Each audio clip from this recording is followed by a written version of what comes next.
那没有错，如标题所见，今天决定挑战一下自己一个人去游乐园。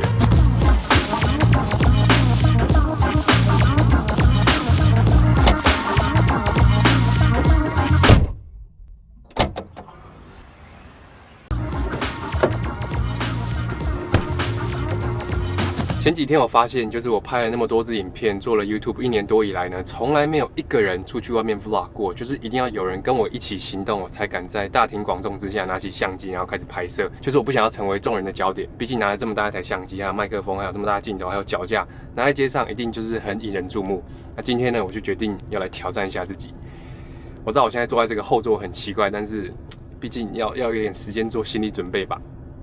其实我原本在计划拍这个影片的时候呢，我本来是想要去澎湖啊、金门、马祖这种外岛，一个人去坐飞机过去旅游一下。结果突然一个感冒就来了，害我完全没有力气。然后现在大家应该听得出来我有点鼻音。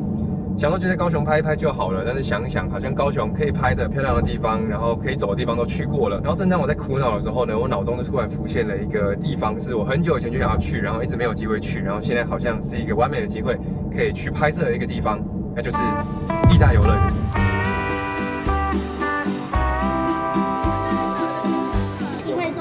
您是今天生日的寿星吗？不是。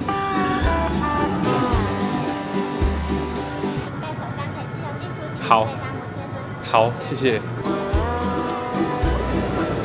I'm in people, I'm in 为什么我在这里？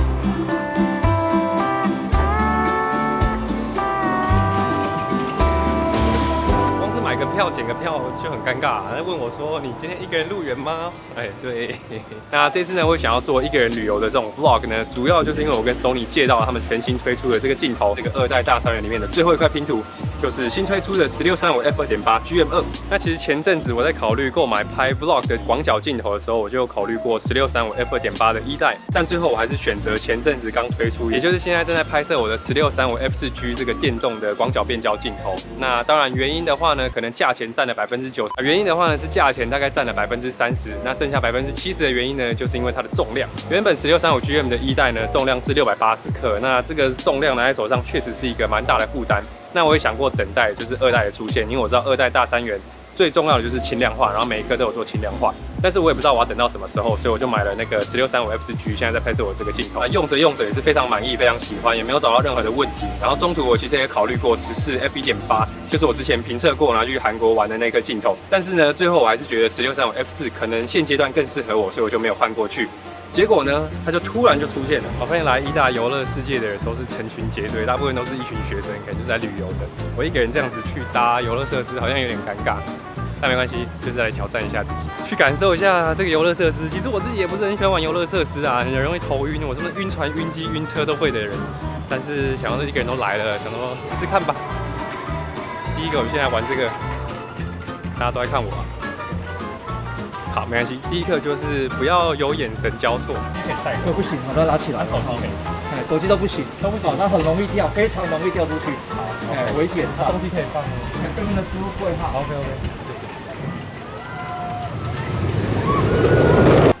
等一下，有点说不太出话。我不知道有多少人喜欢做这种奇怪的东西，但是我每次坐上去，我听很多人说玩这种极限运动，做这种云霄飞车，不是都会感受得到说，好像自己感觉自己还真的活着。但我只有感觉我好像快死掉一样。OK， 现在我一个人来到了这个，因为没有人排队嘛，所以我就一个人上来这个海盗船。那看来我可以拍很多 B-roll， 但是听说要4、5分钟。我的印象是，只要我有坐海盗船，都会很晕啦。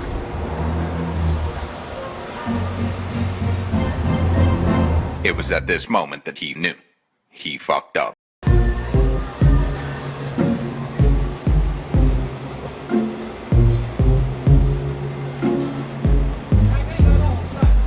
要不是因为只有我一个人，然后我可以喊卡，要不然我觉得我真的是再多几秒钟就吐了。而且刚刚那个人蛮好的，就是他应该有看得出我本来不舒服的，所以他有问我要不要暂停，然后还有问我要不要拿呕吐袋给我。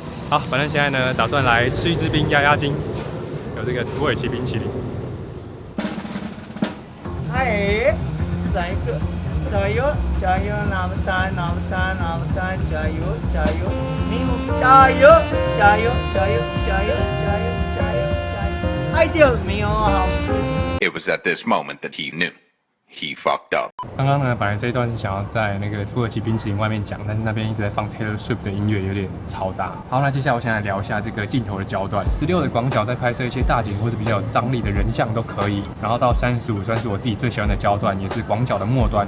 拍摄人物啊、带景的画面都很刚好。16-35这个焦段的变焦镜呢，应该是绝大多数的自媒体用户的首选镜头。16在自拍方面呢，脸也不会太大，手也不用伸得太远，就不会太累，这个肩膀不会太酸。那很多人，包括我自己，就是出门的时候、旅游的时候，都会带一颗镜头，就是这个16-35而已。那当然今天也是，好吧，今天不是，因为我带另外一颗来拍摄这个镜头的一个画面，所以不算，但也算。如果你是没有自拍需求的话呢，我个人认为24到70的这个焦段会更适合你，就是相比于大三元的两端，像16-35就是超广角到广角的末端，70-200就是从微特写到非常有压缩感的特写端。我觉得24到70才是真正意义上的从广角涵盖到特写的一个镜头。刚刚那个海盗船的打击有点太大了，我刚刚本来有犹豫想要再去做1-2个设施，但是我觉得我应该太晕了，我觉得我做的话一定会吐，所以我就想说没关系，离开园区去做一下这个摩天轮。他刚刚我进来的时候，他跟我讲说，这个摩天轮可以免费搭乘，所以我现在就离开，然后去做一下。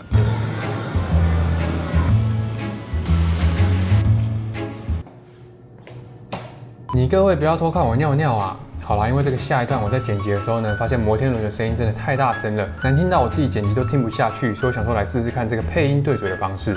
那刚刚有说过，这颗镜头最大的变化呢，就是它的重量跟体积变得比较小，大概是打了8折，少了20%，从原本的680克变成547克。那这样的体感来说呢，我觉得相比于1代已经非常的轻了，但是相比于我原本在用的那颗16-35 FZG 的话呢，它好像只有353克，所以这个2代镜头相比我那个镜头还算是重了一些。严格来说呢，它不能算是非常的轻。如果单纯以 Vlog 这个用途来说的话呢，但是如果你考虑到它有2.8的大光圈，不要这么严格来评断的话，这个重量还是非常吸引人的。顺便跟大家分享一下，就是我平常其实我是个右撇子，但是我在拿来 Vlog 的时候呢，都是拿左手。那现在呢，我把它拿在左手上面录了差不多13秒、14秒。15秒，我觉得还算是一个可以接受的重量，但我自己觉得啦，如果再拿超过可能30秒钟，我就会开始觉得酸。所以如果对一般人来说的话呢，可能如果是用右手 vlog 可以撑个40秒、45秒。那如果是女生的话呢，我猜我左手的肌力应该跟一般女生的惯用手的肌力差不多，所以应该就是现在35秒，我觉得已经开始在酸了。我不知道有没有已经开始在抖了，所以体感来说，大概就是40秒为极限。我澄清一下，就是我刚刚在摩天轮上面最后那个测试的话呢，我拿的那个姿势这样子，我整个手臂是伸直的。那整个手臂伸直的话呢，用来 vlog 应该很少人是这样子，因为会比较累。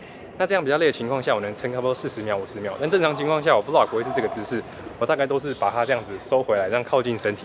那这样子呢，你用的力气就比较少，那就可以撑得比较久。但是呢，你的脸就会显得大一点点，像是如果这样伸出去，脸就差不多是这样。那如果伸回来的话，脸就是大一点。那这个情况之下，我到底能够撑多久呢？其实我也不知道。刚刚如果是40秒、50秒，这个应该可以撑个快2分钟吧。对，我只是想要跟大家说一下，我没有大家想象中的那么 weak。不知道大家有没有看过这个国际孤单等级表？我在决定要来游乐园之后，发现了这张表格。原来游乐园是第8级。那其实这个国际孤单等级表的话呢，如果你想要体验这个孤单程度的话，应该第8级已经是最高等级了。因为你不可能无缘无故去做手术吧，也不可能就是想要搬家就搬家。其实现在的时间还早，差不多是3点钟。然后因为这个镜头有2.8的大光圈嘛，所以我想要展现一下这个2.8镜头在晚上的夜拍表现，所以我打算在这边待晚一点。但是这边也没有那么多东西可以做，那么多东西可以逛，然后我也不想再去玩游乐设施，因为我觉得我有点太晕了，差点就吐了，可能玩不到那么晚。然后我就突然想到，就是说我们每次来看电影都是在这边看，但是我好像一辈子从来没有一个人去看过电影，所以既然都一个人来游乐园了，那就不如就等一下看个电影，然后就差不多应该就到晚上了。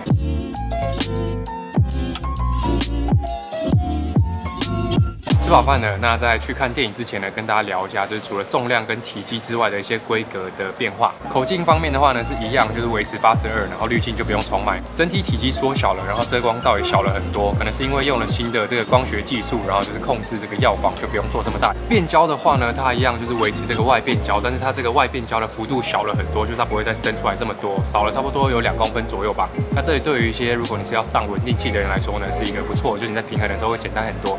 然后它增加了这个每一个2代大3元或者现在Sony的镜头都有了这个光圈环，虽然我自己是没有什么在用到它了。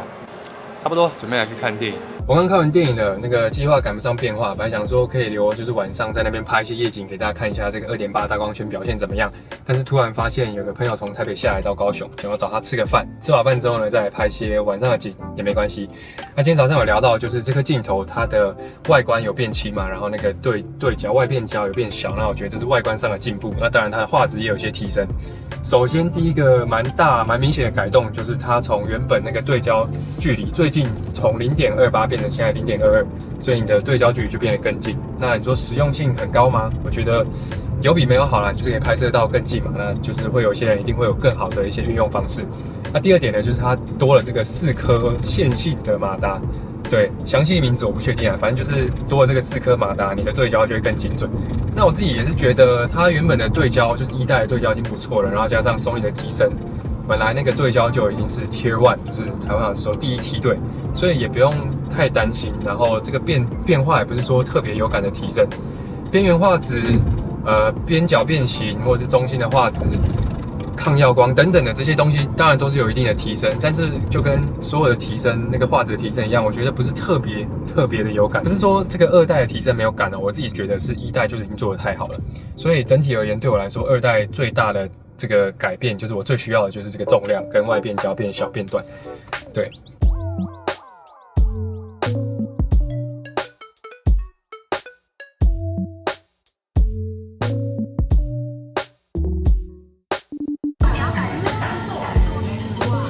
没有啦，只是随便记录一下。好，各位吃饱饭回到办公室。那今天讲了还蛮多优点的。那按照本频道的惯例呢，讲完优点一定就是要来一一讲一下缺点。那我觉得这个镜头呢有2个缺点比较明显的。第一个就是我觉得我个人希望它还可以再做更轻一点点。虽然我不是理工出身，然后更不可能会去了解说 Sony 工程师想要把一颗1635这种广角变焦镜头，又是 f2.8 的大光圈，又是恒定光圈的情况之下，要把它做得更轻，难度在哪里？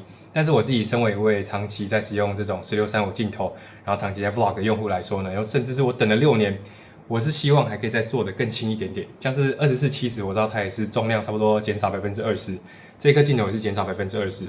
但是这个70200的话呢，1代跟2代差了30%。希望啦，我自己是个人觉得，如果这颗镜头也是少了30%，可能会更有感一点点。第二点呢，就是售价，它的售价是67980块。那我自己在使用的那个1635 F4G 的售价呢是33980块。那我自己简单做了一下数学，就是你买一颗这个1635 GM2，你可以买2颗我正在使用的1635 F4G。用2倍的价钱，你换来的是什么？你换来的是 F1.2 多 1.2 的光圈跟提升的一点画质。那你觉得值得吗？我简单的分析一下，如果单就拍照的话呢，我觉得可能还好。但是如果你是录影需求的用户，然后你正在使用的机型是可能 HTC2、HTC、HTC、H7R5 这种相机的话呢，我觉得就是非常的值得。原因就是因为它的 base ISO 没有办法拉得那么高，就是你的 ISO 可能超过2500、3200的时候，照影就会跑出来了。但对于我自己，我就觉得这个 f2.8 的大光圈没有这么的值得。原因就是因为我正在使用的机型是 A7S3，所以如果是使用这个 f2.8 的大光圈，除了在白天的时候可能多一点景深，我觉得我的1635 F4 在晚上的时候直接把这个 ISO 拉到12800也是非常足够、非常干净的画面。所以我自己觉得这颗镜头对我来说也不算是一个刚需，它就是一个可能有它更好。那当然，我还是心心念念着我之前使用过的那颗14 F1.8 那个大光圈的定焦镜。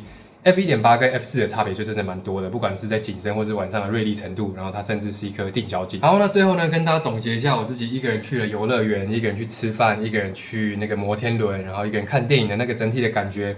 我觉得没有我想象中的那么孤单啦，可能也是因为今天出去没有那么多人，然后我也不是说去玩的，我是去算是拍片工作的。其实一开始在拿起相机拍的时候，还是会多多少少有点别扭，那拍到后面会有习惯的感觉。但这个感觉呢，就有点像是你今天想要去游泳，然后那个水很冰，然后你一开始跳下去的时候呢，因为水很冰，所以会一开始很不好受。